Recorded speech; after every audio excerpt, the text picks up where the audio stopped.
Mesdames, Messieurs, chers amis, je suis très heureux, au nom de l'association Sainte-Geneviève Paris, de vous souhaiter la bienvenue pour écouter Madame Claude Meunier-Berthelot, qui nous fait l'honneur de venir nous présenter aujourd'hui la révolution scolaire contre l'identité française. Un vaste sujet, bien entendu, mais Madame Meunier-Berthelot, qui a fait carrière dans l'éducation nationale, paraît être tout à fait la personne idoine pour traiter de cette grave question. Elle a en effet écrit plusieurs ouvrages, je vous enverrai, d'ailleurs il sera possible d'en acquérir si certains veulent garder un souvenir de cette soirée, notamment C'est l'identité française qu'on assassine, ou bien Révolution scolaire, entre autres, n'est-ce pas, puisque personnellement j'ai un autre ouvrage également. Donc Madame Meunier-Berthelot a beaucoup écrit sur cette question.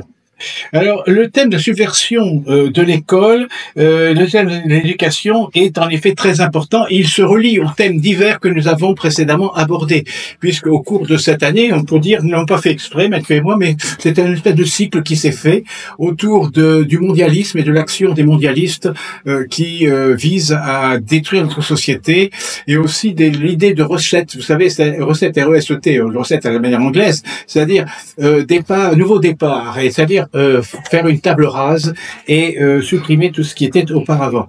Et ces idées-là sont plus que jamais présentes. Nous avons également vu lors de ce cycle, lors de la présente conférence, celle de Madame Marion Saint-Michel sur la gouvernance perverse, et qui nous montrait que les gouvernants, contrairement à ce que l'on croit a priori en disant ils font bien ou pas, mais ils essaient de bien faire. En réalité, il y a des gouvernants qui agissent volontairement de manière perverse, parce que soit que leur but soit perverse, soit qu'ils soient totalement dans l'erreur et l'utopie. Mais dans tous les cas, il y a des gouvernants qui nous mènent à la catastrophe et qui veulent cette catastrophe, et non pas le bien que nous pourrions espérer.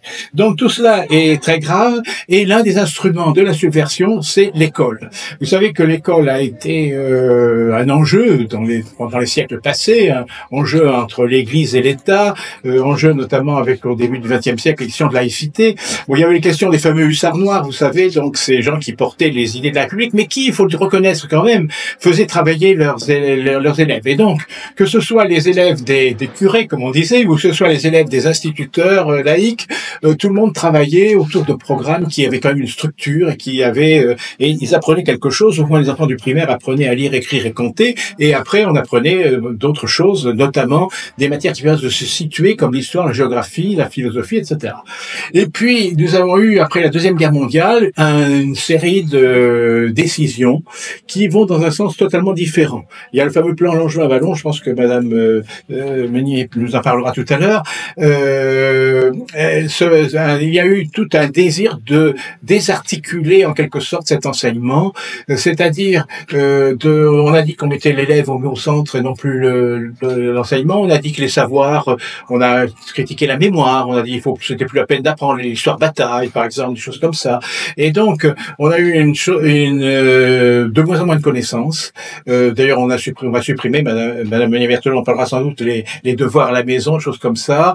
De moins en moins de connaissances. D'ailleurs, de moins en moins de connaissances, c'est-à-dire que les professeurs sont noyés au milieu d'intervenants qui ne sont pas professeurs, et on essaye en plus de ne plus avoir des matières, comme autrefois vous aviez le français, les mathématiques, le latin, l'allemand, l'anglais ou je ne sais quoi. Maintenant, on a de la bouillie pour les chats et tout le monde fait un petit peu quelque chose. On rajoute des tas de choses inutiles dans le cadre de l'enseignement. Dès qu'il y a eu un fait divers, par exemple, on vous dit on va leur apprendre aux élèves ceci ou cela. Mais maintenant, ils n'apprennent pas le A et le B, ils n'apprennent pas les choses élémentaires. Donc c'est très grave, c'est une véritable révolution.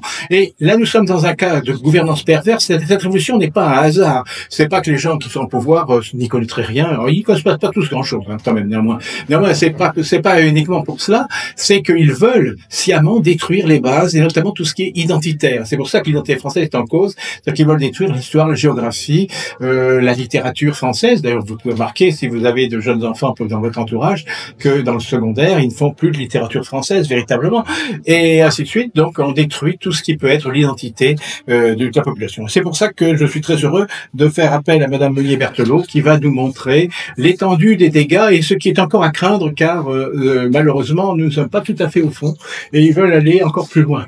Donc, il faudra essayer, bien entendu, d'enrayer cela et d'empêcher. Alors, il y a des choses comme l'enseignement privé, les écoles hors contrat, etc. Il y a aussi, même dans le public, de bons professeurs et de bons enseignants, mais enseignants et parents sont totalement isolés d'abord, ils n'agissent pas ensemble.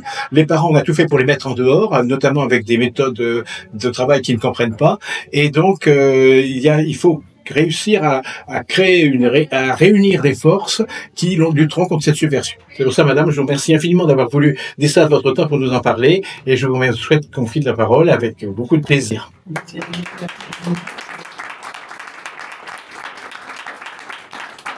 J'espère ne pas vous décevoir.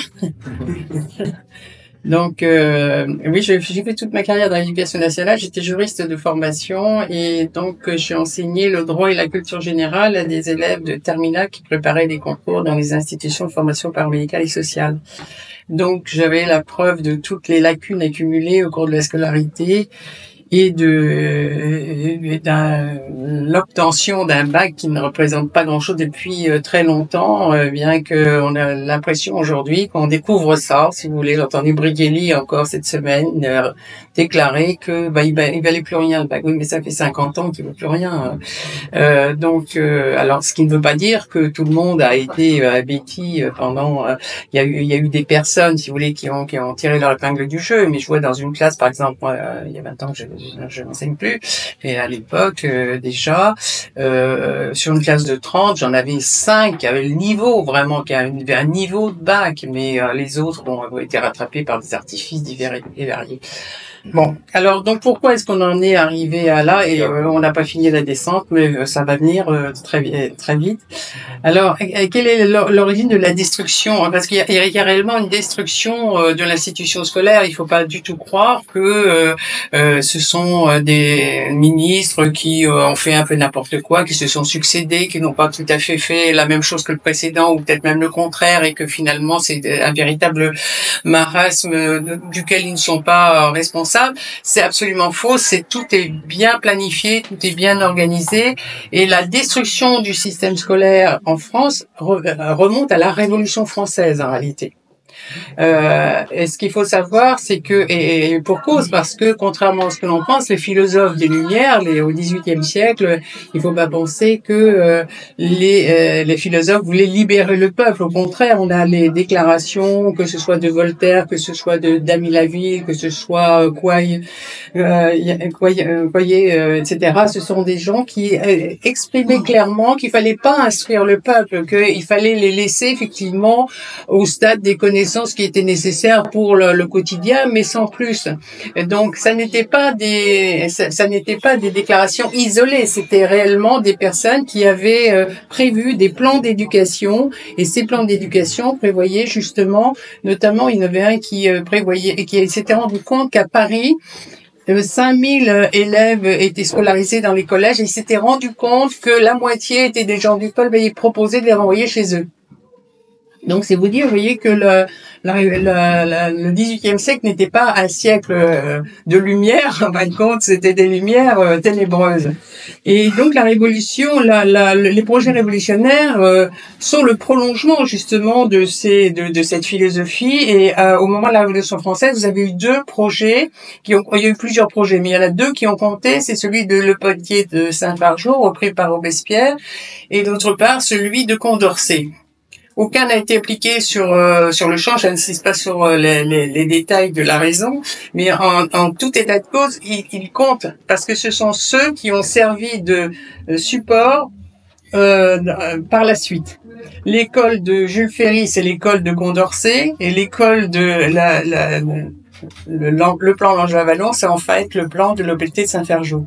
Alors, qu'est-ce qui s'est passé? C'est que, évidemment, au moment, vous savez que la période révolutionnaire a été vraiment très bousculée, et le 19e siècle également. Ceci étant, malgré tout, au 19e siècle, vous avez eu à la fois école publique et école privée qui ont coexisté, et l'école privée était très performante. Elle était assurée par les paroisses, elle était assurée aussi par les jésuites, les frères des écoles chrétiennes, les oratoriens, etc. Donc, si vous voulez, vous aviez une école de qualité.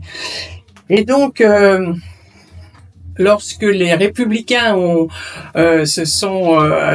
lorsque la Troisième République a été proclamée, si vous voulez, donc à une voix près, donc c'était quand même très limite par rapport aux monarchistes, donc ils avaient quand même intérêt à aller à pas feutrer dans leurs objectifs de destruction de l'institution scolaire.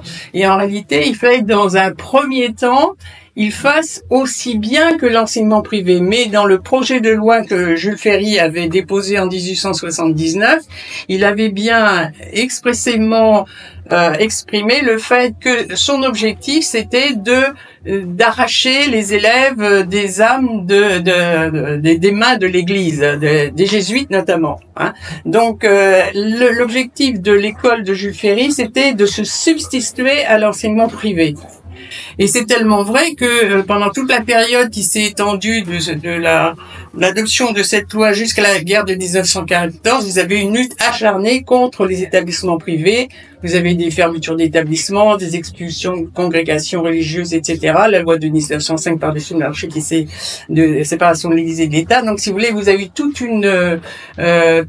un combat acharné contre l'enseignement privé parce que le but, c'était de se substituer à l'enseignement privé. Et ça, c'était le projet de Condorcet, parce que Condorcet, en fin de compte, avait eu un projet plus, je dirais, réformateur que révolutionnaire, dans la mesure où, bien sûr, il était anticlérical, parce que, bon, tous étaient anticléricaux, mais il avait l'objectif quand même que les enfants puissent par la suite servir la société. Donc cette école de Jules Ferry au départ a été très performante, mais progressivement, si vous voulez, donc ils voulaient se débarrasser dans l'enseignement privé, ils n'y sont pas arrivés complètement, puisque effectivement vous avez eu la guerre de 14 qui a mis un peu en veilleuse cette lutte acharnée, et pour autant la lutte a continué, mais d'une façon plus insidieuse après la guerre de 14, et progressivement, le contenu s'est amenuisé, mais très très progressivement un peu la technique du voleur chinois, c'est-à-dire on enlève progressivement un tout petit peu et puis ça ne se voit pas, donc on y va très très très très doucement, puis au bout du compte on s'aperçoit qu'il y a finalement plus grand chose. Et moi je me souviens, je suis un produit d'après-guerre, et donc je me souviens que j'ai toujours entendu ma mère me dire dès l'école primaire, vous n'apprenez plus rien. Donc oui, c'est ça. Donc déjà, si vous voulez, et c'est vrai que quand je vous recommande d'acheter le livre de Larousse des épreuves du certificat d'études de 1920, vous verrez un petit peu ce qui était demandé. Hein. C'était pas simplement lire, écrire et compter. Et d'ailleurs, on m'a raconté qu'on avait présenté à un ingénieur à métier un problème d'arithmétique qui avait été donné au certificat d'études de 1920. Il n'a pas su le faire. Il a dit c'est pas ma spécialité. Alors donc, c'est dire que le niveau était quand même substantiel. C'est pas pour rien que la France était quand même rayonnante. Donc, elle avait forcément, si vous voulez, une instruction de qualité. Et donc, voilà. Donc, pour moi, progressivement, ça s'est amusé, mais on a progressivement est apparue l'émergence du projet de l'EPAThier Saint-Fargeau, qui était basé non plus sur l'instruction mais sur l'éducation, parce que le projet de l'EPAThier Saint-Fargeau était le véritable projet révolutionnaire, en ce qu'il avait pour but de faire table rase du passé. Et ça, là, la grande maxime des révolutionnaires, faire table du passé. Et donc le projet de l'EPAThier de Saint-Fargeau consistait à supprimer les cours, les remplacer par des activités au cours duquel les élèves étaient censés construire leur savoir, et notamment l'objectif était de diffuser les valeurs de la République. Son projet, c'est effectivement d'extraire les enfants de leur milieu de façon qu'ils ne subissent aucune influence, et retenez bien ça, parce que actuellement c'est le projet, hein. Toujours ce projet. Donc, de diffuser les valeurs de la République. Voilà. Donc, en 1932, l'instruction publique, le ministère de l'instruction publique est devenu ministère de l'Éducation nationale. Donc, les mots ont un sens, si vous voulez. Et dès 1937, vous avez eu le projet de Jean Zay, radical socialiste, qui était basé précisément sur des activités avec suppression des cours, disparition des classes, etc. Ça n'était là, il y a eu des tergiversations au niveau de la commission parlementaire, ça ne s'est pas fait. La guerre de 39 une nouvelle fois est arrivée, donc ça a mis un petit peu. Puis bon, il y a eu une autre politique éducative pendant cette période. Et comme par hasard, ce plan basé sur des activités est ressorti dans le plan Langevin-Wallon de 47. Langevin-Wallon qui était deux communistes. Alors donc, c'était en fin de compte presque un copier-coller de ce projet de 1937. Et alors je vais vous raconter une anecdote parce qu'elle a été donnée par Dominique Dassault, qui est un patron d'émission sur Radio Courtoisie, et il disait que dans les années 60, il avait une amie qui travaillait au ministère de l'Éducation. Et un jour, elle s'en va dans les archives pour un dossier dont elle avait besoin, pour n'importe lequel, et puis en balayant les dossiers, elle voit plan Langevin-Wallon, elle dit c'est intéressant, tire le dossier. Et puis, commence à le lire, c'est très intéressant, ça va pour l'emmener, disant, je vais quand même fouiller tout ça, et on lui a dit, ah non, à la sortie, on lui a dit, non, ce dossier-là, il faut pas l'emporter, laissez ici. Elle avait eu le temps de voir que le but du plan Langevin-Wallon, c'est d'empêcher les gens de penser par eux-mêmes. Donc, tout est résumé là-dedans. Et effectivement, si vous voulez, c'est à partir de cette époque qu'a commencé, vers les années 50, début des années 50, qu'a commencé à être généralisées les méthodes globales de lecture. Et ça, on en parle toujours, mais c'est le nœud de la déconstruction du système éducatif. Parce que ça rend l'enfant incapable d'appréhender les connaissances de la même façon qu'avec les méthodes traditionnelles de lecture, donc ce qui fait que c'est une dégradation en chaîne. Donc vous avez une difficulté en mathématiques, vous avez une difficulté dans d'autres matières pour pouvoir apprendre l'histoire, la géographie, la lecture, etc. Et ce qui a fait que dans la suite effectivement de cette application des méthodes de lecture, qui sont toujours utilisées, les méthodes de nature globale, vous voyez, j'ai trouvé ça dans le Figaro étudiant 2025. En janvier 2025, vous avez eu effectivement un contrôle qui a été fait sur l'appréhension de la lecture par des élèves de cours préparatoires. Et voilà ce qui est dit. Un élève de CP sur 3 échoue à relier l'ensemble de ces 8 phrases aux bonnes images. Qu'est-ce que ça veut dire? Qu'on est toujours dans le global. Et qu'on essaie toujours de vous dire que non, c'est une guerre qui est terminée, que de toute façon maintenant on utilise des méthodes syllabiques, notamment Monsieur Blanquer a été très fort là-dessus, si vous voulez, pour nous raconter tout et n'importe quoi, mais ça veut très bien qu'il racontait des bêtises, hein. C'était pas vraiment de la bêtise en soi, lui c'était vraiment de la perversion. Donc, si vous voulez, c'est là que le nœud de la déconstruction se fait. Et ça s'est fait vraiment assez rapidement parce que moi, j'ai une amie d'enfance qui a 1 an de moins que moi et elle me dit, elle disait, elle l'appelait toujours sa tante Tita. Alors je pensais qu'elle faisait ça un peu par snobisme et tout ça. Et puis récemment, elle m'a dit, mais non, mais j'étais dyslexique. Tu sais pas que le premier mot que j'ai appris, l'institutrice avait mis au tableau œillet. Œillet. O-E-I-2-L-E-T. Vraiment, fallait vraiment être vicieux. Et donc, elle a appris le global et donc après, elle inversait tout. Et donc, c'est là que prennent naissance les dérèglements des enfants. Et je vois encore, j'ai une jeune amie qui a un enfant à l'école primaire. Alors donc, je lui avais dit, pendant la période justement du Covid, où vous n'êtes pas scolarisé, j'ai dit, vous prenez le Becher et puis vous l'apprenez à lire par les méthodes traditionnelles. Et alors l'institutrice, maintenant, alors il est premier, mais je dis premier, j'ai envie de lui dire, parmi les nuls, oui, enfin, c'est bon. Mais oui, mais alors l'institutrice est baba parce que alors il lit bien et il comprend ce qu'il lit. Oh, c'est ça. Mais un enfant ne peut pas comprendre ce qu'il lit. Enfin, ou alors semble-t-il, d'après les instituteurs qui ont vraiment enseigné à ce niveau-là, disent que ou alors faut que ce soit un enfant vraiment très brillant et que à ce moment-là, bon, il arrive à faire la synthèse de tout ça. Mais en réalité, si vous voulez, ça se comprend très bien puisque par les méthodes globales, la lecture s'appréhende par la mémoire et non pas par la logique. Donc, si vous voulez, si un enfant a une bonne mémoire, bon, il se débrouille, il sait lire, mais il sait pas ce qu'il lit. Il peut pas comprendre un texte. Et c'est à partir de là, effectivement, le système savait très bien qu'à partir de là, effectivement, il y avait une impossibilité d'appréhender et les textes qu'on pouvait appréhender autrefois.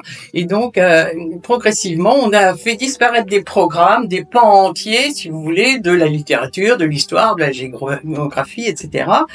Et on est arrivé, mais ça fait des années que ça dure, on arrive avec des niveaux affligeants, si vous voulez, tout en fabriquant des bacheliers, si vous voulez, mais des bacheliers illettrés, réellement, mais c'est pas d'hier, quand j'entendais Brigelli dire ça il y a 7 semaines, bon, comme si il découvrait que ça existait, alors qu'en réalité, ça fait longtemps que ça dure. Donc, alors aujourd'hui, si vous voulez, on arrive à un stade final, au stade final de la destruction du système. Pourquoi? Et ça, je vous recommande ce petit livre de 80 pages. Vous le lisez et le faire lire aussi autour de vous. Vous le lisez, bah, tiens, je te le passe, tu me le rendras la semaine prochaine, etc. Parce que là, on voit la révolution scolaire. C'est-à-dire qu'aujourd'hui, il n'est plus question d'enseigner. Il est question de dispenser les valeurs de la République. Donc, on est tout à fait dans l'aboutissement du projet de Lepelletier-Saint-Fargeau repris par Robespierre. Il n'est plus question d'enseignement, il est plus question d'enseigner l'histoire, d'enseigner la géographie, d'enseigner les sciences. Ce sont les valeurs de la République, au premier chef desquelles vous avez l'égalité, et l'égalité sous toutes ses formes. Égalité de sexe, l'égalité de race et avec toutes les théories perverses qui vont avec, vous voulez, l'éducation sexuelle notamment. Alors là, ça c'est vraiment le pilier. Non mais ça c'est le pilier et ça c'est très grave. C'est le pilier de l'enseignement et je vais vous dire, je vais insister sur ce point-là parce que il présente cet enseignement comme étant finalement relativement accessoire. 3 séances annuelles. On vous dit 3 séances annuelles. Vous vous dites, après tout, bon, on préférait que ça n'existe pas. Mais 3 séances, bon. Et puis quand est-ce qu'elles ont lieu? On pourra peut-être mettre notre enfant, je sais pas, regarder à la maison pendant ce temps-là. Et j'ai une amie qui s'est adressée comme ça à son institutrice. Elle a dit, ah non, mais c'est nous qui allons l'enseigner. Voilà, on sait pas quand, mais voilà. Mais en réalité, ça fait partie intégrante de l'enseignement. Et ce qu'il faut bien comprendre, je me réfère à la circulaire ministérielle du 4 février 2025. Donc, vous voyez, c'est tout à fait récent. Voilà. Alors, je vous donne l'intitulé de cette circulaire. Éducation à la vie affective et relationnelle dans les écoles, c'est-à-dire école primaire, et de l'éducation à la vie affective et relationnelle et à la sexualité dans les collèges et lycées. Donc, on met quand même en évidence, si vous voulez, l'aspect relationnel et affectif. Mais en réalité, on ne retrouve plus du tout l'aspect relationnel et affectif dans le texte de loi.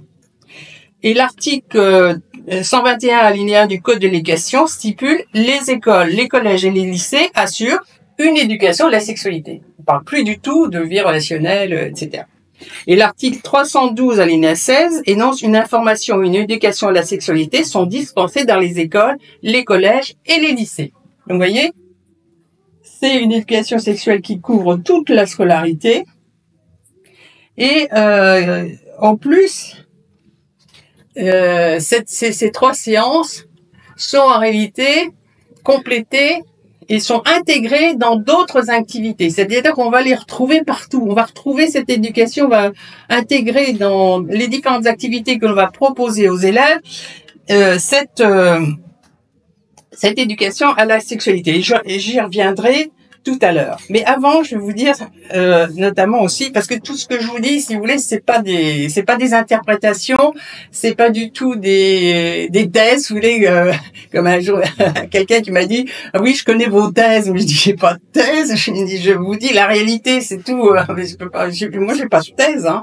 Moi, j'ai des fiches, par exemple. Vous voyez, ça c'est la fiche qui fait partie parce que la Bible maintenant, c'est plus l'histoire, la géographie des sciences, c'est le vade-mecum de la laïcité. Et il a été, oui. Et il a, oui, vous le verrez là, vous verrez les documents qui sont maintenant les manuels utilisés par les enseignants. C'est le vade-mecum de la laïcité qui est présenté sous forme de fiches. Alors il y a une centaine de fiches.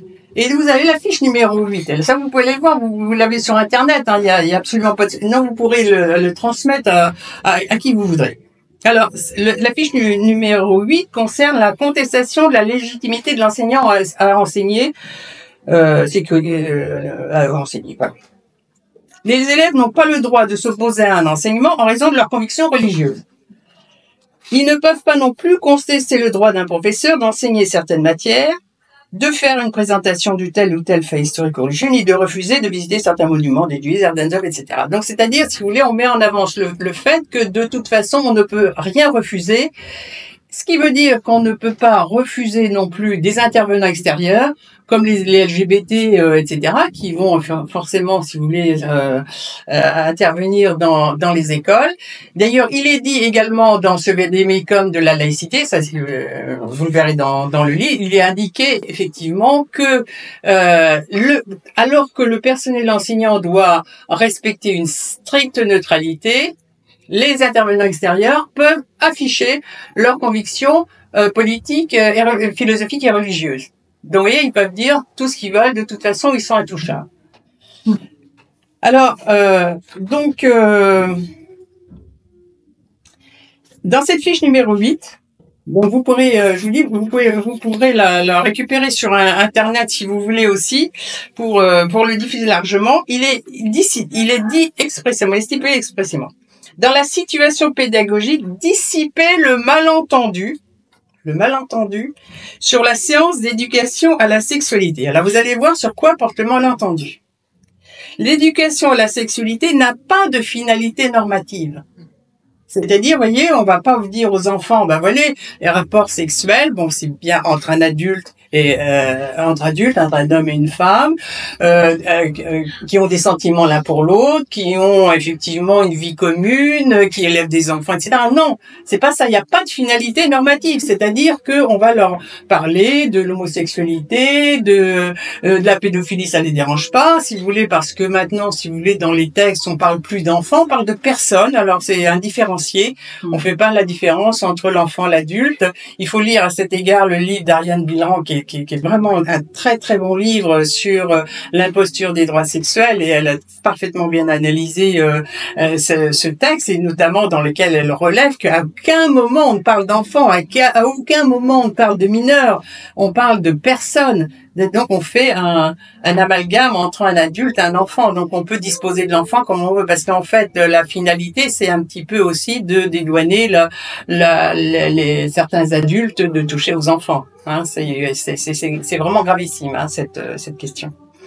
Donc l'éducation à la sexualité n'a pas de finalité, elle vise à permettre aux personnes concernées de construire leur liberté de choix. Aux personnes concernées, c'est-à-dire que si vous voulez, il faut que les enfants, puissent choisir librement ce qu'ils veulent. Et d'ailleurs, c'était Monsieur Blanquer qui avait sorti dans une circulaire, je crois que c'était en 2021, que le seul indicateur fiable pour dans le domaine de la sexualité, c'était ou du genre à adopter, c'était la personne elle-même, quel que soit son âge. Vous voyez la gravité de la situation. Voilà. Alors donc, si vous voulez, sur la question du fond, vous voyez la gravité de cette situation. Et pour revenir à ce que je vous disais tout à l'heure sur le nombre de séances, les séances, elles sont complétées. On vous le dit dans le texte, complétées par des temps d'enseignement dispensés dans le cadre des programmes disciplinaires en biologie, sociologie, santé, droit, développement, compétences psychosociales partagées vers la République. C'est-à-dire qu'en réalité, on va retrouver dans toutes les activités. Et on le comprend très bien parce qu'on voit qu'au niveau administratif, si vous voulez, au niveau académique, vous avez toute une organisation qui est là pour impulser des initiatives, pour assurer le suivi, pour éventuellement assurer des sanctions nécessaires ou des aides à des personnes enseignantes qui auraient des difficultés à enseigner entre guillemets ces questions-là. Donc, si vous voulez, vous avez toute une organisation tant au niveau académique qu'au niveau des établissements qui fait que, en fin de compte, l'enseignant, lui, il a plus la liberté de faire ce qu'il veut. Il est pris dans un ensemble et il ne peut pas s'en sortir. Donc c'est plus du tout l'instituteur. C'était d'ailleurs ce qu'avait dit Claude Allais quand il a posé les bases de cette réforme révolutionnaire. Il a dit ce n'est plus l'instituteur seul dans sa classe, cette vision est périmée. Donc effectivement, là, maintenant, moi je fais toute ma carrière, on organisait nos cours comme on voulait, on faisait une progression, on faisait notre progression, on était vraiment très indépendants, on faisait pratiquement une profession libérale d'une certaine façon, parce que on était très liés. Maintenant, c'est plus le cas du tout. Hein. Maintenant, ils font partie de toute une organisation. Voilà. Alors donc, si vous voulez, c'est l'aboutissement du plan de l'EPD de Saint-Fargeau. Alors, vous allez me dire, bon, il y a quand même encore des gens qui enseignent, certes, mais si vous voulez, ils sont appelés à disparaître forcément, si vous voulez, mais comme nous venons de le voir, c'est une révolution qui s'est faite d'une façon très lente, hein, et ils ont mis quand même 250 ans pour aboutir, hein, depuis la Révolution française. Donc, si vous voulez, et depuis le plan Langevin-Wallon aussi, ça fait quand même 80 ans.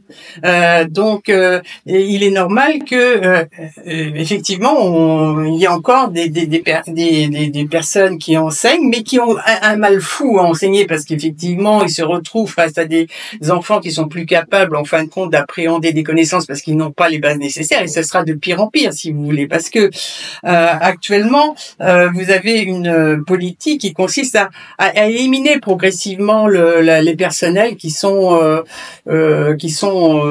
compétents, quoi, les capétiens. D'ailleurs, une fois j'ai été intervenu sur Sud Radio et il y avait une jeune professeure qui avait dit voilà, moi je suis j'ai un CAPES et finalement ce sont d'autres personnes qui sont sans diplôme qui passent devant nous et effectivement c'est ce qu'ils privilégient, c'est ce qu'ils veulent, parce que d'une part, si vous voulez, donc ils n'en ont plus besoin, ils ont plus besoin de personnel vraiment enseignant pour leur système, et en plus de ça, ces gens-là seront pas amenés à remettre en cause forcément, parce qu'ils n'auront pas les outils nécessaires pour remettre en cause, donc ça les arrange.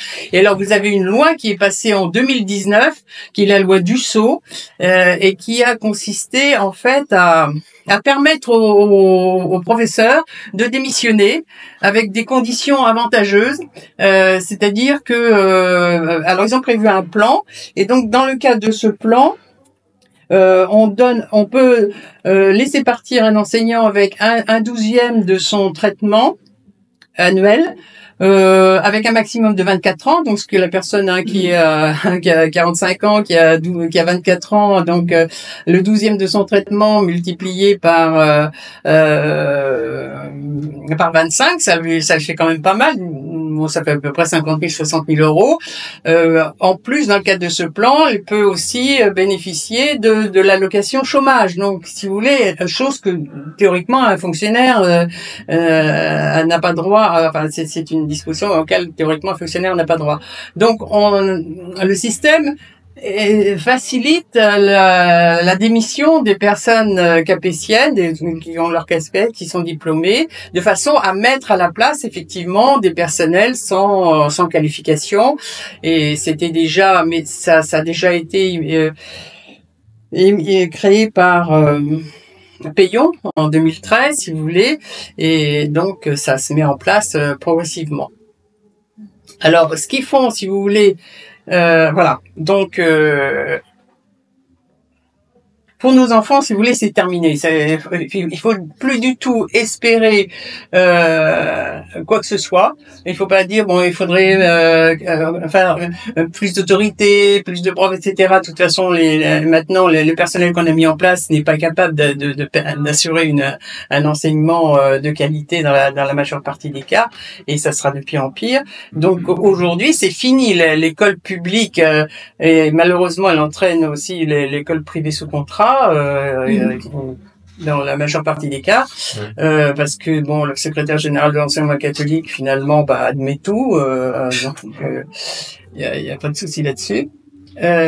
Donc aujourd'hui, ce qu'il faut, si on veut vraiment que la France survive, parce que là c'est une question non seulement pour nos enfants, mais c'est aussi pour la survie de la société, parce que il est absolument impossible que la France puisse tenir son rôle dans le monde avec par rapport aux autres États avec l'école que l'on a. C'est pas possible, parce que c'est l'école qui donne la force à un pays. C'est l'école, c'est le prestige de l'école qui fait que effectivement on crée une société qui est solide. Or aujourd'hui, l'école publique et privée sous contrat non plus pas trop, donc ne permet pas d'avoir. De toute façon, l'école privée sous contrat, elle est quand même impactée, même si c'est un peu meilleur évidemment que l'enseignement public, mais elle est quand même impactée puisque de toute façon ils ont les mêmes programmes, ils suivent les mêmes et les professeurs sont formés de la même façon, ils sont respectés par les mêmes. Alors donc ils ont les mêmes manuels. Alors donc, si vous voulez, vous avez forcément, si vous voulez,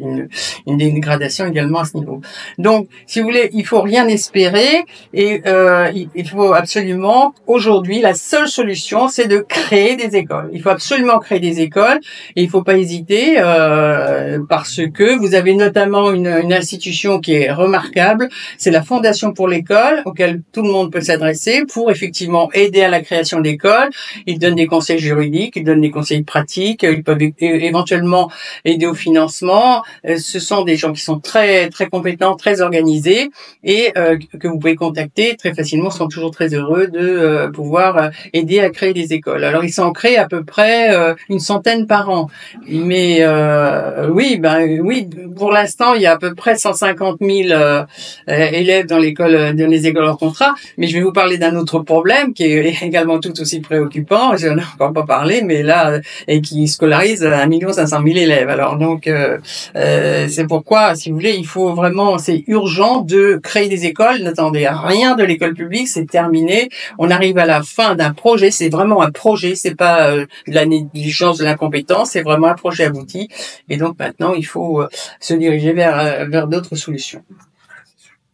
Et d'autant que vous avez parallèlement, et ça c'est dans mon livre, c'est l'identité française qu'on assassine, et donc c'est effectivement là on est dans le cadre du projet mondialiste, c'est-à-dire de faire disparaître donc l'identité française par une école pour nos enfants qui n'est plus une école, qui est simplement un lieu pour diffuser les valeurs de la République. Et d'un autre côté, vous avez une école d'excellence pour un nombre important d'élèves issus de l'immigration. Vous avez à peu près 1 500 000 élèves qui sont dans des structures d'excellence. Vous avez d'abord des équipes de réussite éducative de façon à donner des bonnes bases à ces enfants-là. Vous avez également des internats d'excellence. Vous avez des structures également de préparation à l'enseignement supérieur de prestige. Vous avez les cordées de la réussite. Vous avez des classes préparatoires intégrées, des classes préparatoires à l'enseignement supérieur, et puis des aides encore au niveau des écoles, comme HEC, Centrale, les mines, etc. Et donc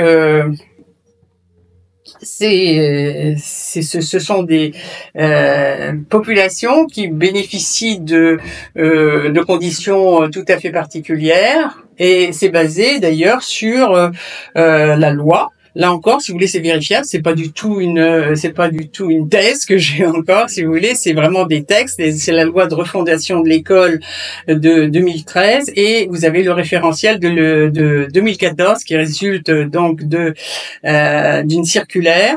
Et d'un côté, on voit très très nettement que pour nos enfants, la mission première, c'est écrit noir sur blanc, hein, la mission première, c'est de diffuser les valeurs de la République. Et d'un autre côté, sur le référentiel de l'éducation prioritaire, vous avez donc un enseignement structuré avec des méthodes efficaces, un contrôle continu, des examens à la clé, éventuellement des prix d'excellence, donc qui ont disparu pour nos enfants depuis fort longtemps. Donc, si vous voulez, c'est une politique qui a débuté à peu près au début des années 2000, qui a pris vraiment son essor sous Sarkozy, puisqu'il a créé 20 000 places d'internat d'excellence notamment. Après, Peillon en a rajouté 6 000, je crois, et puis ça s'est multiplié un petit peu partout.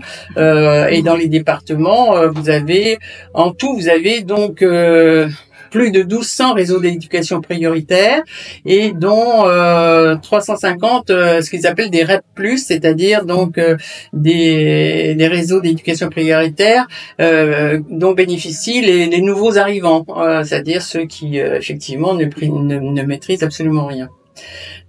Donc tout ceci pour aboutir à un bac complètement différent de celui destiné à nos enfants, parce que maintenant le bac qui est destiné à nos enfants, c'est rien du tout, c'est un contrôle continu basé sur des activités sans obligation de résultat. On regarde le travail de l'élève, voilà ce qu'il a fait, sa bonne volonté, son sérieux, mais il n'y a pas, si vous voulez, une norme commune qui fait que effectivement faut aboutir à tel et tel résultat. Donc, par contre, pour les élèves issus de l'immigration, vous avez ce qu'on appelle le bac international, et qui effectivement est basé sur des connaissances acquises de façon structurée. Et puis il y a le troisième bac, alors là, qui est destiné aux élèves des écoles hors contrat, qui est un bac classique, un bac traditionnel, et qui est le seul au fond qui correspond à ce qu'on attend effectivement au terme d'une scolarité pour nos enfants, mais qui malheureusement ne bénéficie pas à suffisamment d'enfants par rapport à cette école d'excellence qui est destinée aux élèves issus d'immigration. Donc le but est très clair, si vous voulez, c'est d'anéantir notre culture. D'ailleurs, Macron nous a dit que la culture française n'existait pas. Donc, si vous voulez, on l'a jamais vu. Je sais pas, à un moment il a dit aussi, la culture française, personne n'a jamais vu. Et donc, et finalement, le but c'est clair, c'est d'anéantir la culture française et à la place d'avoir effectivement une population d'origine immigrée qui prennent les postes clés. D'ailleurs, finalement, ça résulte parce que ce que l'on ne sait pas non plus, c'est que finalement nos gouvernants nous trahissent depuis très longtemps, puisque en 1975, vous avez eu la résolution de Strasbourg, qui a été un accord conclu entre les pays du Maghreb et les pays européens en marge des négociations de l'OPEP, et qui avait pour but effectivement d'islamiser l'Europe, et ça a été adopté à l'unanimité par les pays européens. Donc, si vous voulez, ça remonte à loin. Ça, c'était en 75. Et ensuite, ça a été confirmé en 2000 par un autre document. Le nom m'échappe, mais voilà, ça va revenir. Et donc, qui indique clairement, si vous voulez, que le but, c'est de prendre les postes clés dans les pays hôtes. Hein. Donc, cette politique d'éducation prioritaire, elle s'inscrit bien dans un cadre défini à l'avance de destruction de notre identité et dans le cadre d'un projet mondialiste. Donc voilà, c'est pas quelque chose de très réjouissant tout ce que je vous dis. C'est sûr. Mais voilà. Donc bon, j'ai essayé de faire une synthèse. Je sais pas, j'aurais peut-être pu entrer dans les détails davantage, mais je pense qu'il faut lire absolument pour avoir les arguments, parce qu'il faut se défendre. Il faut avoir les arguments, parce que vous savez, la communication. Enfin, j'aime bien. Aujourd'hui, on parle de communication. En fin de compte, c'est l'art de faire prendre des choses qui sont, pas, j'allais dire quelque chose de pas très sympathique, mais de faire prendre la lune pour une crêpe, quoi, c'est ça. En fin de compte, la communication vous laisse croire que tout va bien, qu'on fait ceci, on fait cela, mais à chaque fois d'ailleurs, la communication, et ça date notamment de Blanquer, la communication, elle consiste à mettre en évidence des mesures positives comme si elles étaient applicables à tous, alors qu'à fin de compte, elles ne sont applicables que pour les élèves de l'éducation prioritaire. Alors les gens disent, finalement, oui, il prend des bonnes décisions. Par exemple, Attal, qui nous a dit le choc des savoirs, là, il allait revaloriser le brevet. Bah oui, il le revalorise pour les élèves issus de migration, parce que je ne vois pas comment, avec les programmes tels qu'ils sont définis pour nos enfants, comment ils pourraient effectivement répondre aux exigences d'un brevet revalorisé. Donc, si vous voulez, c'est les mettre sur le carreau systématiquement. Donc leur communication, leur discours est très trompeur, parce que parfois on a le sentiment, effectivement, même dans nos milieux, moi je voyais des personnes qui disaient mais je croyais que, ben non, c'est pas du tout ça. Et ça date notamment d'Allègre, parce que là je me suis rendu compte que moi j'étais un peu hésitante à dire ce que j'avais à dire, surtout à ce moment-là, il y a 25 ans, vous voyez, j'étais un peu hésitante, et puis alors là, j'ai pris de l'assurance quand j'ai vu que les gens, encensaient Allègre. Ah, c'est pas possible. C'est pas possible. J'avais disséqué tout son discours, j'avais disséqué toute sa réforme, c'est dans mon premier livre, Le trompe-l'œil d'éducation. Mais c'est pas possible. Et les gens disaient, mais il était formidable. Allègre, seulement, il voulait faire quelque chose, mais il a été empêché par les syndicats. Je dis, non, c'est pas possible. Ah. Non, là, c'était pas possible. Là, ça m'a mis quand même le crayon à la main. Donc ils sont très redoutables par leur discours, hein, parce que ils font vraiment prendre les choses pour ce qu'elles ne sont pas. Alors voilà, donc si vous voulez, je vous dis ces choses-là. Je veux répondre à toutes les questions, si je peux, que vous voulez bien me poser. Il y a beaucoup de choses à dire. Je ne sais pas si j'ai répondu à votre attente. Merci en tout cas.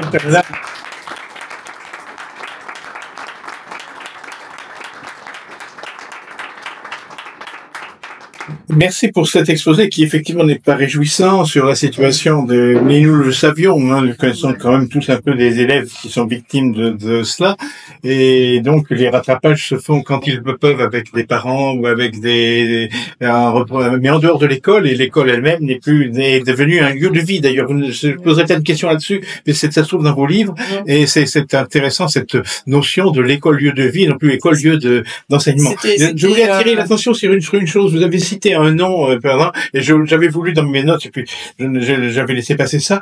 Vous avez parlé de Monsieur Payon, et ce n'est pas n'importe qui, Monsieur Payon. C'est un homme qui a écrit un livre, La Révolution française n'est pas finie. Vous voyez, c'est tout un programme. Et donc c'est un personnage particulièrement nocif, qui était ministre de Monsieur Hollande, et il n'a pas été tellement même attaqué à son époque. Or, ça montre bien qu'il situait son action dans la continuité de la Révolution, et de la Révolution dure. C'était pas dire simplement la République apaisée, etc. C'était la Révolution au sens de renversement d'un ordre existant, et donc il a dit on n'a pas fini de renverser ce qui a lieu de renverser. Voilà, j'ai la citation là. Nous voulons changer les mentalités des payants, nous voulons changer les mentalités des jeunes. La Révolution française n'est pas finie. C'est à l'école de l'achever. Nous voulons travailler à la refondation républicaine de notre école, une refondation de la République par l'école. Il faut être capable d'arracher les élèves à tous les déterminismes familial, ethnique, social, intellectuel. Et alors, je continue. Religieux, Si, il le dit. Et après, ce n'est pas tout. L'école est un instrument de la religion laïque. La religion laïque. C'est au socialisme qu'il va revenir d'incarner la révolution religieuse dont l'humanité a besoin. L'école sera le temple de cette nouvelle religion. C'est bien une nouvelle naissance, une substantation qui opère dans l'école et par l'école. Cette nouvelle Église, avec son nouveau clergé, sa nouvelle liturgie, ses tables de la loi. Oui, ça va loin. C'est une transformation, Alors, il dit, pas question, donc, dans son livre sur la laïcité, il dit, pas question de prescrire, comme jadis, une conception du bien, d'un idéal d'honnête homme, bon chrétien, bon citoyen. Il s'agit de forger une religion qui soit non seulement plus religieuse que le catholicisme dominant, mais davantage de force et de séduction, de persuasion que lui. Toute l'opération consiste bien avec la foi laïque à changer la nature même de la religion de Dieu, du Christ, et à terrasser définitivement l'Église. Il faut à la fois déraciner l'empreinte catholique, qui ne s'accommode pas de la République, et trouver, en dehors des formes religieuses traditionnelles, une religion de substitution qui arrive à inscrire jusque dans les mœurs, les cœurs, la chair, les valeurs et l'esprit républicain, sans lesquels les institutions républicaines sont des corps sans âme qui se préparent à tous les dévoiements. Religieux comme texte, hein. Religieux, hein. Vraiment, et ça, on n'en a pas parlé quand il était ministre, je me rappelle, on en parlait assez peu du personnage. Non. Effectivement, c'était quand Mais même... il était intéressant parce que justement, lui, alors là, il a vraiment mis tout sur la table. Alors donc, c'était, de ce côté-là, j'avoue que j'ai un petit faible pour lui parce que, parce qu'au moins, Oui, c'est pas pensé masqué, effectivement. Ben oui, parce qu'il nous empêche de faire penser aux gens qu'on leur raconte n'importe où. On dit voilà ce qu'il dit. Donc, c'est pas nous qui, voilà. Donc, les autres ne disent pas. Les autres disent, bah oui, on travaille pour, la renaissance de l'école, la refondation de l'école, parce que là, il y a aussi le terme de refondation a été interprété comme une restauration, alors que c'est l'inverse. Effectivement, elle est bien refondée, l'école. Elle va reposer sur des fondements différents, mais des fondements qui sont destinés à la détruire. Et donc, les gens comprennent l'inverse, c'est-à-dire comprennent restauration. Oui. Voilà. Y a-t-il des questions? Des remarques? Oui. Un jeune homme. Moi, c'était pour savoir si on pouvait faire un parallèle entre cette crise de l'éducation et la crise de l'Église. Parce que c'est un peu le même sens. Oui, votre remarque n'est pas mauvaise. Moi, je compare souvent justement la dégradation de l'éducation à la dégradation de l'Église. Effectivement, on peut faire un parallèle entre les deux. Oui, de toute façon, ils sont tous les deux au service du mondialisme. Hein, actuellement, enfin, je parle de l'Église, l'Église conciliaire. L'Église conciliaire, oui, elle est tout à fait infiltrée. Mais il paraît, moi je sais pas, il paraît qu'il y a 4 loges maçonniques au Vatican, paraît-il. Je sais pas, j'ai pas été y voir. Mais enfin, en tout cas. Quand on voit par exemple le pape qu'on a eu, François, là, on n'a pas tellement de doutes. Là, on sait pas Louis XIV, enfin bon, Léon XIV, on sait pas encore.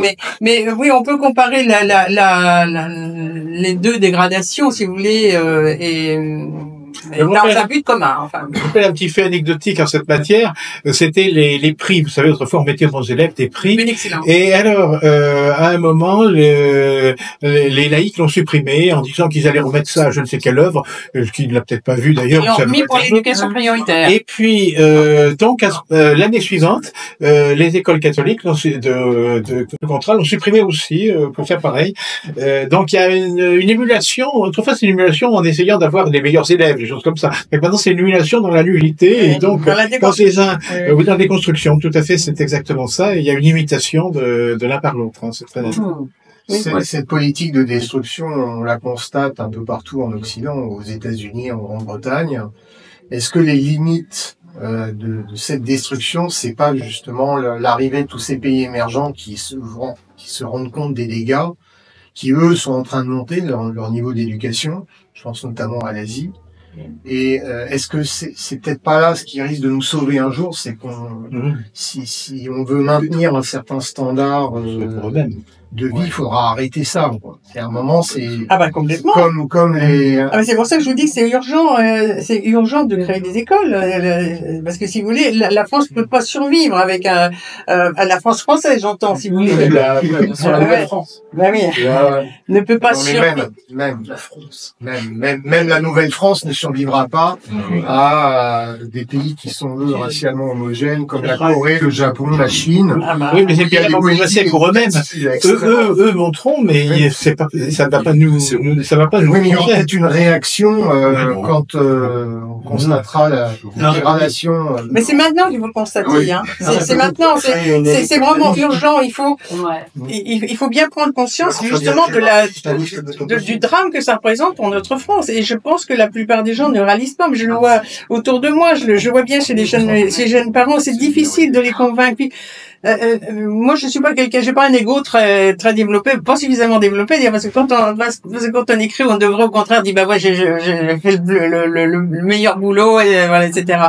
Et j'ose pas leur dire, ben voilà, mais quelquefois, je me rends compte et j'essaie de leur dire, écoutez, il y a quand même un problème, mais non, mais finalement, l'institutrice, elle est pas mal. Finalement, vous voyez, les enfants, bon, d'accord. C'est Ça va très bien. difficile Non, mais il ne le voit pas et tout est fait pour qu'il ne le voit pas. Et que l'institutrice ne soit pas mal est finalement utilisée par la subversion. Oui. Parce que il y a des personnels qui sont effectivement pas trop mal et qui ont, mais ces personnels eux-mêmes sont désemparés en face de ça. Ils peuvent rien faire en face de ça. On leur dit, il y a le circulaire, bon, ils appliquent ça. Alors, ils essayent de faire un petit peu quelque chose, mais c'est de la contrebande, ce qu'ils font. Oui, C'est la façon dont ils font du travail. C'est très difficile d'admettre pour des gens qui n'ont pas vraiment eu à se plaindre du système que celui-ci est malveillant à leur égard. Ben oui, Mais tu fait pour qu'ils ne le voient pas d'ailleurs, puisqu'avec les écoles, justement, comme quand on apprend aux enfants, on n'est pas là ce que les parents ont appris, ils peuvent pas les aider. Regardez en mathématiques toutes les théories qui font que ce qu'ont fait les parents n'est plus du tout ce qu'ont fait les enfants. Donc ils peuvent pas mesurer du tout la décadence de ce niveau, puisqu'ils peuvent plus mesurer le niveau. Ça, et donc je crois que c'est un petit peu ça le problème, hein, c'est que c'était ça la génération d'avant. C'était ça la génération avant, d'avant. Mais maintenant, avant les parents pouvaient vérifier, mais les parents avaient tendance à dire j'ai appris telle chose. Comment est-ce que c'est maintenant? Tiens, moi on m'a pas appris l'histoire comme ça ou des choses comme ça. Maintenant ils peuvent plus rien dire. Et est-ce qu'il y a un domaine où il y a des progrès malgré tout? Je pense peut-être les technologies. Ou... et là, c'est l'informatique qui la met. Alors là, c'est aussi un outil de destruction parce que l'informatique, si vous voulez, à outrance, alors que dans les écoles de l'éducation prioritaire, on limite considérablement l'utilisation de l'informatique. Et là, au contraire, on met dès la maternelle les enfants devant les ordinateurs. Or, c'est un médecin addictologue qui dit qu'un enfant qui est soumis comme ça aux écrans, pour un cerveau en développement, a un cerveau qui a la même structure qu'un enfant drogué à la cocaïne. Alors, vous voyez, c'est quand même gravissime. De plus, sur le plan pédagogique, c'est pas bon l'informatique parce que si vous voulez, un piqueur du savoir, il n'y a pas, si vous voulez, de mémorisation, de réflexion suffisante et donc l'enfant est dispersé. Les entrepreneurs de la Silicon Valley ne mettent pas leurs enfants dans des écoles où il y a des tablettes. C'est ce que j'allais vous dire. C'est les enseignements traditionnels. Voilà, c'est ce que j'allais vous dire. Les ingénieurs de la Silicon Valley, Google, Apple, Yahoo, etc., disent qu'ils mettent leurs enfants dans des écoles révolutionnaires, entre guillemets, c'est-à-dire avec tableau noir, cahier, etc. Et voilà. Donc ils savent ce qu'ils font. Ils savent ce qu'ils font. Ah si. Oui, mais c'est étonnant. Ah ben non, mais parce que... Mais vous savez, je veux dire, ils disent tout ce qu'ils font, ils font tout ce qu'ils disent. Ah bah oui. Hein? Retenez ça. Ah bah oui. Ils disent tout. Ce qui est, c'est que les gens n'entendent pas forcément, si vous voulez. Ouais, dans la façon dont c'est formulé, ils l'entendent pas forcément, mais ils disent tout ce qu'ils font et ils font tout ce qu'ils disent. Hein? Mais effectivement, le problème, c'est que la communication est faite de telle sorte que quelquefois on comprend l'inverse de ce qu'ils font. Hein? Ouais. Oui, puis c'est-à-dire que les gens, ils nous mettent un tel écran de fumée aussi que les gens n'ont pas les clés pour comprendre. Non, c'est ça, mais c'est ça, ça revient à ce que je vous dis, mais c'est ça. Oui, mais les gens ne les cherchent pas non plus, les clés. Les gens ne les cherchent pas parce que c'est pour le problème de ce qu'on avait dit l'autre jour, la gouvernance perverse. C'est-à-dire que les gens ne pensent pas que ça peut être mauvais. Ils pensent que si c'est mauvais, c'est par accident. Or, ce n'est pas par accident, c'est un système. C'est ça, bien sûr. C'est un système qui est pour ça. Alors, on a quelques instruments de mesure, hein, puisqu'on sait maintenant, parce que je crois qu'il y a eu des études internationales sur le niveau mathématique qui prétend qu'il est lamentable en France. Bon, pour ce qui est de la langue française, pour ce qui est de la langue française, on sait très bien que c'est en pleine décadence, tout le monde le dit. Alors, je sais pas ce qu'il en est. Alors, bon, l'histoire, on n'en parle plus puisque personne n'en fait plus. Enfin, plus beaucoup, en tout cas. Si, on apprend la Révolution française et la Shoah. Mais en dehors de ces deux épisodes. Et alors, non, mais dans le cadre des valeurs de la République, vous avez aussi la colonisation, la décolonisation, etc. Voilà, donc. Je n'étais pas d'accord, j'ai dit que c'est ce qu'on apprend dans les écoles. Non, mais c'est gravissime, hein, c'est vraiment gravissime pour l'avenir de la société, parce que, franchement, si la France a été rayonnante, et quand on voit toutes les constructions qui ont été faites, enfin, avant la Révolution française, quand on voit toutes ces constructions, quand même, il fallait qu'il y ait un savoir, quand même, vraiment, pour, un savoir, d'une part, il y avait une élite, et d'autre part, il y avait aussi des artistes, il y avait des des artisans, il y avait quand même des personnes qui excellaient dans leur domaine. Hein. Je pense qu'il y a quand même encore actuellement un peu quelques refuges qui existent, mais je pense enseignement supérieur, où il existe encore quand même un certain nombre de niches, etc. Bon, je suis à la faculté de droit et je crois que les facultés de droit ont assez bien maintenu un niveau. Mais nos voisines, les facultés des lettres, ne sont pas dans le même cas, parce qu'elles servent un petit peu de faculté poubelle. Je dis ça sans aucun mépris, parce que les facultés, c'est une grande chose, mais ils n'ont pas de matière qui permet de trier au départ. Et donc, ils prennent de tout. Ils imposeraient, je sais pas, le latin, par exemple, ou l'allemand, ou n'importe quelque chose, une langue difficile, une langue étrangère. À ce moment-là, peut-être. Mais là, n'importe qui vient faire n'importe quoi, et le résultat est lamentable. Alors, mais je pense qu'il y a encore quelques pôles qui existent quand même, parce que il y a quand même encore besoin de gens qui pour un certain niveau. Mais c'est en dehors de l'école officielle. Hein. C'est ce que ça se passe. Il y a beaucoup d'écoles privées, même au niveau supérieur, qui font ces choses-là. Et donc, c'est insuffisant pour tous les besoins de la société, puis pour les besoins ordinaires de la société. Et on va avoir une élite limitée à un petit nombre. Oui, puis on donne pas non plus l'attitude au travail, le goût du travail, l'effort. Oui, c'est ça, parce qu'en faisant des activités, ils font ce qu'ils ont envie de faire, etc. Mais aussitôt qu'on leur demande un effort, finalement. Mais ça fait un moment aussi que ça dure qu'on démobilise, parce que moi, je me souviens que dans les années 70, un inspecteur de l'académie nous avait réunis et il avait dit, vous savez, quand des élèves ne veulent plus travailler, n'ont plus envie de travailler, faut les laisser, vous passez à autre chose. Alors, vraiment, c'était quand même assez effrayant.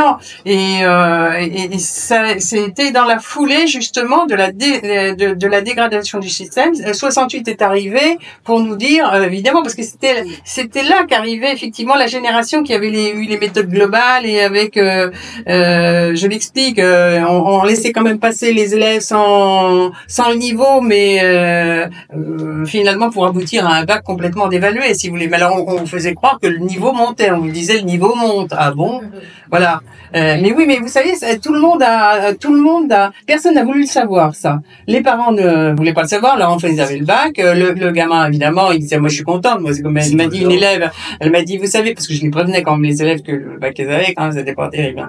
Alors, elle me disait, ah oui, il y en a une qui m'a dit, vous savez, madame, je sais ce que vous allez me dire, mais je suis tellement contente, j'ai eu le bac, vous comprenez, moi, j'ai eu tellement de difficultés quand j'étais, alors bon, j'allais pas lui, c'est ça, je me demande, tu avais voulu amener à 85%. Oui, c'est ça. Oui, maintenant 95 maintenant.